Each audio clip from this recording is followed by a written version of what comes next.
En fait, je sais pas comment je m'appelle. Je crois que ma chaîne YouTube c'est Feignasse. Mais non, on va dire que je m'appelle Pierre. Bonjour à tous, c'est Pierre. Voici la première vidéo de ma chaîne YouTube.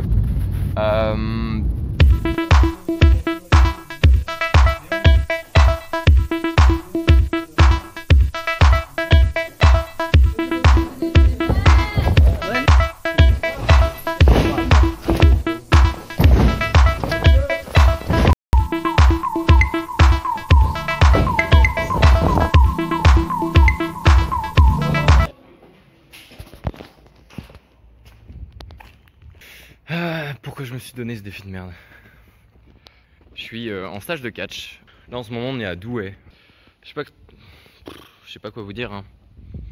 Ça va être long ce mois de novembre. Oh là là. Ah si, il faut que je vous raconte un truc. Ça m'était un peu sorti de la tête parce que justement avec le stage on est vachement pris dedans. J'étais pas là pour les premiers jours du stage. Il y a eu un problème avec la salle dans laquelle on devait dormir initialement. Ce qui fait que Thomas est revenu dormir à la maison avec une autre stagiaire. Et moi en fait je commençais le stage le lendemain. Donc le lendemain on est tous allés à Douai avec ma voiture. Et à 10 minutes d'arriver à Douai, d'un coup ma pédale ne répond plus. Je ne sais pas ce qui se passe, j'essaie d'appuyer mais le moteur ne tourne pas. Mais la voiture continue d'avancer, il n'y a pas de gros risque d'accident. C'est juste que je peux plus accélérer, que je peux plus contrôler ma vitesse. Donc par chance j'arrive sur un petit parc de sécurité sur le côté. Je freine, je m'arrête ici, j'ouvre le capot, je vois rien de spécial, la batterie va bien, le moteur n'a pas l'air d'avoir explosé. Vous allez tourner une promo? Ouais. Ok, je vous dérange pas, moi je vais me mettre par là-bas. La première personne que j'ai appelée c'est mon assurance. Mon assurance m'a envoyé à mon assistance m'a envoyé aux pompiers, les pompiers m'ont envoyé au service d'autoroute, les services d'autoroute m'ont envoyé une dépanneuse.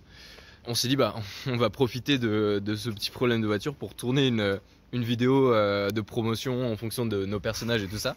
Donc j'ai dû me mettre torse nu avec mon petit gilet jaune sur le dos au milieu de l'autoroute.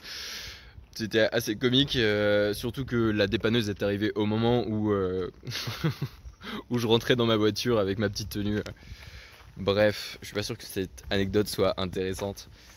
On a ouvert le moteur, le dépanneur m'a dit de démarrer.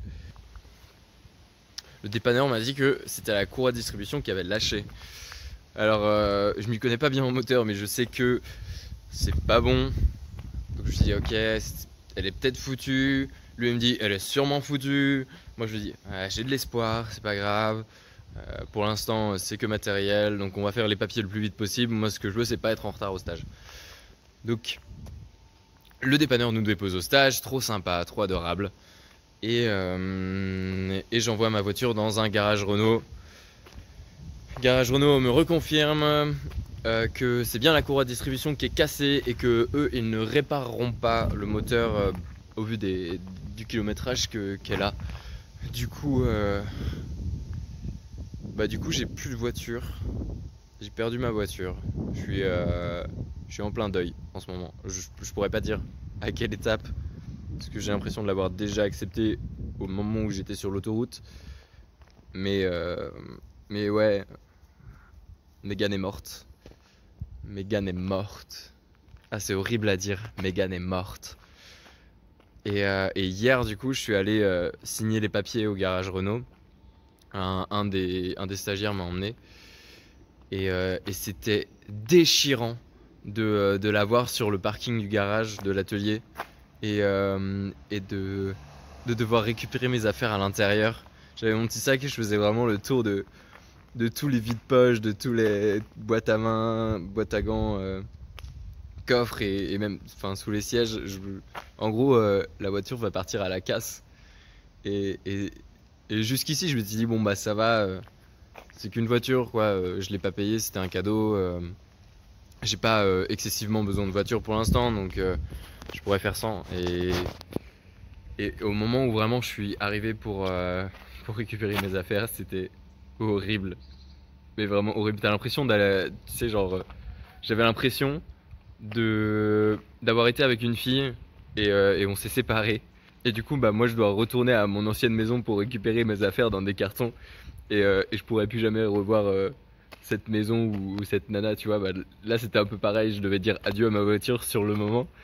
Et le fait de la voir comme ça et de me dire c'est la dernière fois que je la vois et de repenser à tout ce que j'ai vécu avec elle, bah c'était horrible. Et même là, genre j'en reparle, je me sens, putain, ma voiture, elle me manque. J'ai plus de voiture.